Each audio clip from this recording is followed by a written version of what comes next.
नमस्कार न्यूज लक्ष्मी 7 को आपको स्वागत करुच्ची प्रणय आम आसी पहुंची कटक पांथ निवास रे आप जानी से माटी जो माटी रे किए सुभाष चंद्र बोस जन्म होती आप जानी प्रभु जयदेव जयंती बा अक्षय तृतीया अवसर रे आज कल्पना पक्षर गोटे आलोचना चक्र बा सम्मानित थिले ता सहित समस्त प्रिय एकाधारे जड़े लेखिका सुलेखिका जड़े सुवक्ता आ जड़े सुदक्ष हिसाब से परिचित से होचंती ओडिशार जड़े दक्ष समाजसेवी से होचंती मंजुला प्रधान तांको सहित आमे आलोचना करथिलु अतिथि भाव से जोग देइथिले समाज रे तो अनेक सारा उदाहरण सृष्टि करचंती किंतु ओडिया साहित्य ओडिया भाषा को जे लोग गोटे सफलता शीर्ष रे पहुंचेचंती से होचंती मंजुला प्रधान तांकर लेखा तांकर जो रहिची ओडिया साहित्य प्रति अवदान अतुलनीय समाज सेवा क्षेत्र रे तो अनेक जगार से परिचित अर्जन कर सब क्षेत्र में सब जगार जे जाए पहुंचती से होचंती मंजुला प्रधान बा दक्ष भाव में जे परिचित थाए से होचंती मंजुला प्रधान एई प्रभु जयदेव जयंती ता सहित आलोचना चक्र रे जो साहित्य अवदान रही से तांकर मतव्य रखिथिले तांका हतुर अनेक व्यक्ति मध्य सम्मानित होइतिले खुशी लागे जेतबेले तांकर कविता आलोचना करा जाए जेतबेले तांकर लेखा विभिन्न मैगजीन बाहरी थाए जेतबेले तांकर जो अवदान आमे तांको विषय आलोचना करता अवश्य राइटर क्षेत्र में तो से अनेक गोटे सुनाम अर्जन कर जो ओडिया भाषा प्रति ता तो जेते प्रशंसा कले भी कमी रहे किंतु समाज सेवा क्षेत्र में जितेबाला से आगे आसते कहीं जिते पछ घुंचा दिखती किंतु से सब आगे आसता से भाया व्यक्ति तो होचंती जड़े सुलेखिका से होचंती आज समाज जो उदाहरण सृष्टि होती से होचंती मंजुला प्रधान जड़े माँ हिसाब से अन्य पिलांकर जो रही दुख सही पार न पारी सब क्षेत्र से आगे जाती कारण तांकर जो चेष्टा रही ना ता महान थाए आज यही पवित्र दिन रे पवित्र महान दिन रे आज आमे तांको भेटिकी निजको धन्यवाद करछु आ तांको विषय जानी कि मजे निजु धन्यवाद करछु हमर प्रयास रही सब भल व्यक्ति मुना होजी मंजुला प्रधान आज केमिति रही अक्षय तृतीया आज प्रोग्राम आपनकर अक्षय तृतीया तो स्मरणीय दिन अखि मुठी धान बुणा हुए जगन्नाथ काठ तैयारी हुए चापकाल महाप्रभुर आरंभ हुए अक्षय तृतीया बहुत माने शुभ मानती समस्ते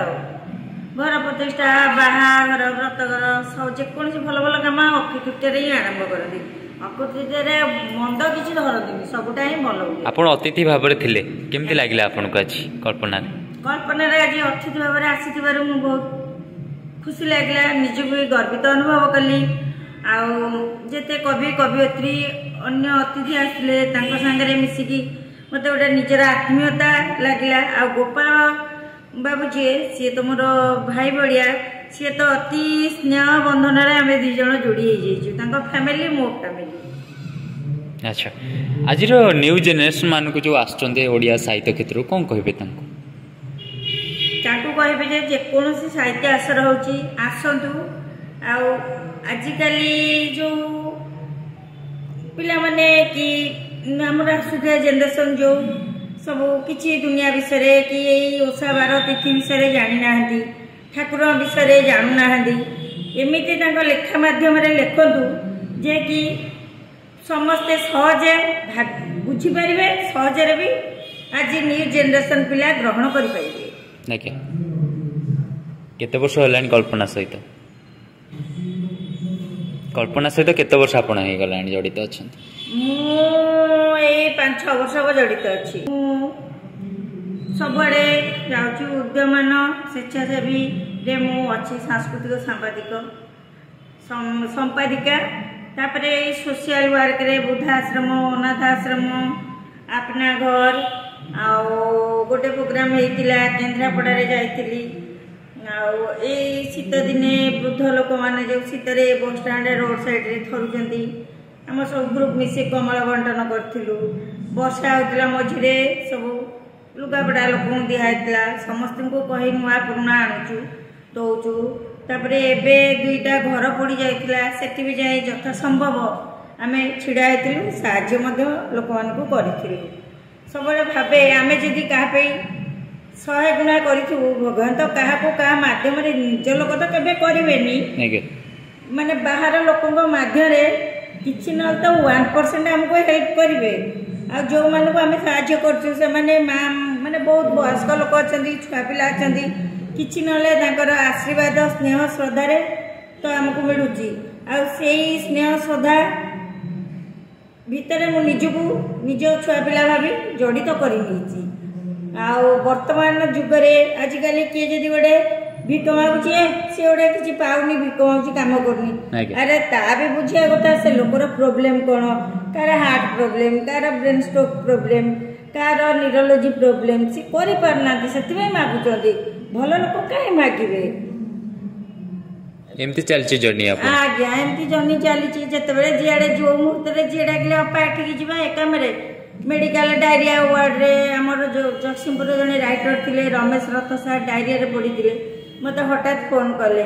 ଯେ ମା ଆଉ ଯିବା, ଆଉ ଏମିତି ସାର୍ ପଡ଼ିଛନ୍ତି ତାଙ୍କୁ କେହି ଦେଖୁନାହାନ୍ତି। ମୁଁ ଯିବା। ସାଙ୍ଗେ ସାଙ୍ଗେ ମୋ ମିଷ୍ଟର ଥିଲେ, କହିଲି କାରରେ ମୁଁ, ସିଏ, ଆଉ ଜଣେ ଆମର ବ୍ୟଙ୍ଗ କବି ଲକ୍ଷ୍ମୀ ଛଡ଼ା, ସିଏ, ଗୀତା, ଆମେ 3 ଜଣ ମିଶିକି ଗଲୁ। ଯଥା ସମ୍ଭବ ଯେତିକି ଆମ ପାଖରେ ସ୍ୱଳ୍ପ ଧନ କିଛିଟା ହେଲେ ଆମେ ସାହାଯ୍ୟ କଲୁ। ସେଇ ସବୁ କଲେ ମୋ ଆତ୍ମା ତୃପ୍ତି ଓ ଶାନ୍ତି ମୋତେ ମିଳେ। ଆଜ୍ଞା, ତାଙ୍କର ତ କିଛି ନହେଲେ ବ୍ଲେସିଂ ଟିକେ ରହିବ ମୋ ପରିବାର ଉପରେ, କି ମୋ ଉପରେ, ମୋ ପିଲା ଉପରେ, କି ମୋ ସ୍ୱାମୀ ଉପରେ। ମୁଁ ଆଉ କିଛି ମାଗୁନି, ମୁଁ କାହାକୁ ଧନ ଦୌଲତ କିଛି ମାଗୁନି। ଆପଣ ହଜବେଣ୍ଡଙ୍କ ସପୋର୍ଟ କେମିତି ଅଛି? ମୋର ଆଦାୟରେ ମୋ ହଜବେଣ୍ଡଙ୍କର ପୂର୍ଣ୍ଣ ମାତ୍ରା 100% ସପୋର୍ଟ ଅଛି। ସିଏ ଯଦି ଜଣେ ସପୋର୍ଟ ନ କରିଥାନ୍ତା ମୁଁ କ'ଣ ଏତେ ବାଟ ଆସନ୍ତି? ଯେକୌଣସି ପ୍ରୋଗ୍ରାମ ହେଲେ ବି ମେଡ଼ିକାଲ ମୋତେ ନେଇକି ଗଲେ, ସେନ କେନ୍ଦ୍ରାପଡ଼ା ନେଇକି ଗଲେ। ଆଉ ଥରେ ଯାଜପୁର ସୁଦର୍ଶନ ନ୍ୟୁଜକୁ ଯାଇଥିଲି, ସେଇ ରଥପଥ ବିଷୟରେ ଲେଖା ହେଇଥିଲା, ସେ ଫୋନ୍ କଲେ, ସେଠିକି ନେଇକି ଗଲେ। ଆଉ 2 ଜଣ ତ କାଳିଆ ଛାୟା ଭଳିଆ ଜଡ଼ିତ। ସିଏ ଯେ ସପୋର୍ଟ ନ କରିବେ, ମୋ ପୁଅ ଗୋଟେ ବୋଲି ପୁଅ, ମୋର ପୁଅ ଯେ ସପୋର୍ଟ ନ କରିବ, ସ୍ୱାମୀ ଯେ ସପୋର୍ଟ ନ କରିବ, ପତ୍ରରେ କ'ଣ ମୁଁ ଆଗେଇ ପାରିବି? ଆଉ ମୋ ଫ୍ୟାମିଲିକୁ କ'ଣ ମୁଁ ଇଏ କରିକି ଯାଇପାରିବି? ସବୁଆଡ଼ୁ କରି ବାଲାନ୍ସ କରିବାକୁ ପଡ଼ୁଛି, କଷ୍ଟ ପଡ଼ୁଛି ନିଶ୍ଚୟ, କିନ୍ତୁ ତା ଦେହରେ ବି ମୋତେ ଆନନ୍ଦ ମିଳୁଛି।